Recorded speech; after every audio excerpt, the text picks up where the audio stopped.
My name is Norman Owens, and I'm an interior designer in Springfield, Georgia, and a professional silhouette artist, and I do all of my silhouettes freehand. I like to do scenes of the Lowcountry of South Carolina and Georgia. As I ride along, I'll see something I like and memorize it, and I have a photographic memory, so I can remember, and then I just compose things. I love to do gullah people, birds, deer, any kind of animal, and of course the moss-draped trees. And I love coastal scenes of the water. My predecessor, who died in 1971, his name was Carew Rice, and he used to come to the Watermelon Festival in Hampton and do profiles, and he did one of me, and I showed him my work, and he says, well, if you can cut silhouettes, you'll know, and if you can't, you'll know that too. And I found out I can do it. And with each one I do, you try to say, well, I could have done it a little bit better. And so it's just kind of pushing the envelope. It's loads of fun. These were done in the 50s. And you had a set of 8, and each one had a different scene on it.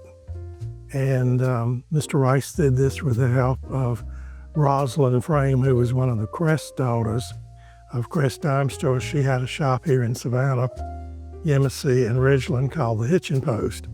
And she also had a tea pitcher made with one of these on it. I don't have one of those, but these are priceless to me. I mean, they're irreplaceable.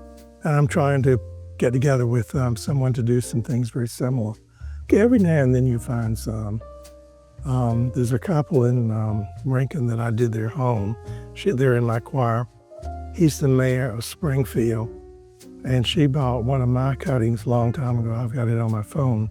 But she had a set of these and broke one of them, so she only has 7 left. But she has them on top of her sideboard and then lying next to it. The way she framed it, of course, they're Georgia Bulldogs, so everything had to be gray and red as far as the framing. But it just shows you the various scenes that they have. And now I will cut one for you. This is the trick. You don't sketch or to do anything. This is what I use, just scissors and paper. That's it. That's all I use. And you can do it vertically, or I could do it horizontally. I'm thinking about doing maybe a tree with a deer, some water, and another tree over here. And what you do, you can see the paper is white on one side and black on the other. So what I do is just insert the scissors here.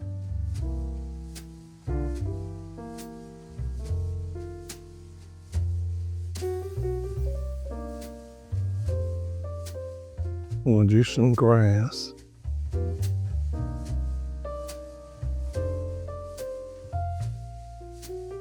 This is the beginning of the tree. We'll cut some moss. Sometimes the paper wants to fight you.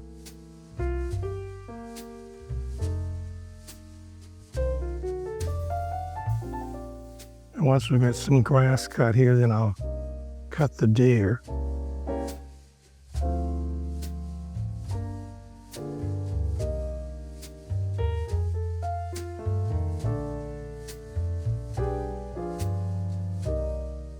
The other thing you have to be very careful with when you're cutting is to make sure things are in scale. Normally I would have cut, if I were cutting vertically, he would have been a little bit taller. But since I don't have a lot of space vertically, I have to do it a little differently.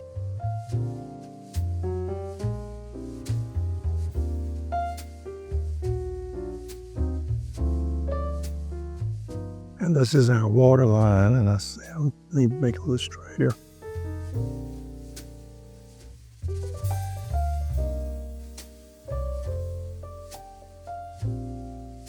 Maybe put a duck in here and another tree.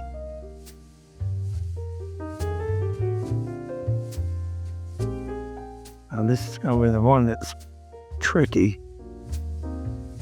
These are his feet, but you've got to separate them, and the way you do that, you cut just the tiniest fold. It has to be extremely tiny. And the front is going to look just like a dot. Let me cut some more stuff around him. So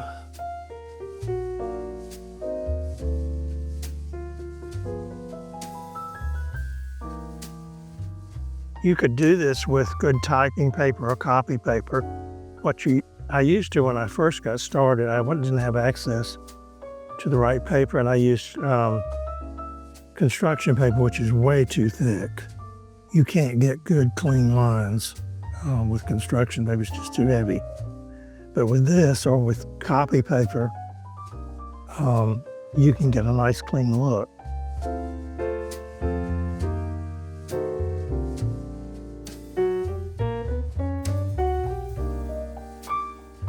I think we're fortunate to live in one of the most beautiful places on earth.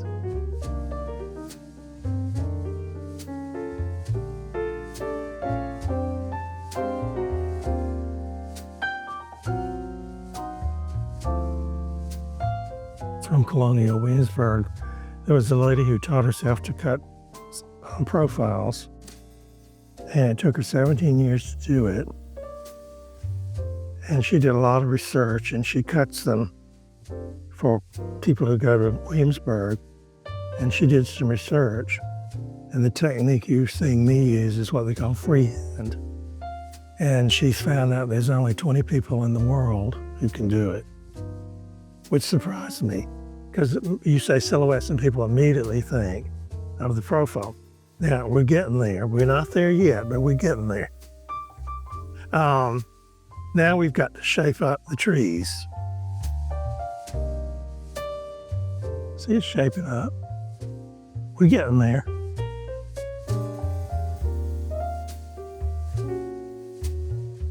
And the scissors I use are 60 years old. They still make them, and the new ones are nice, and I can cut with them. But the blades are just a hair thicker.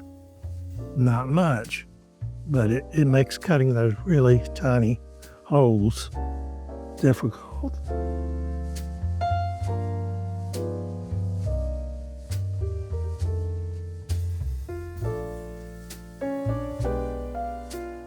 Now we're almost there, but not quite.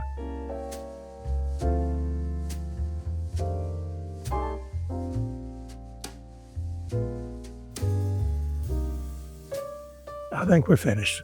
Now we'll put it on a piece of paper and you can see what it looks like.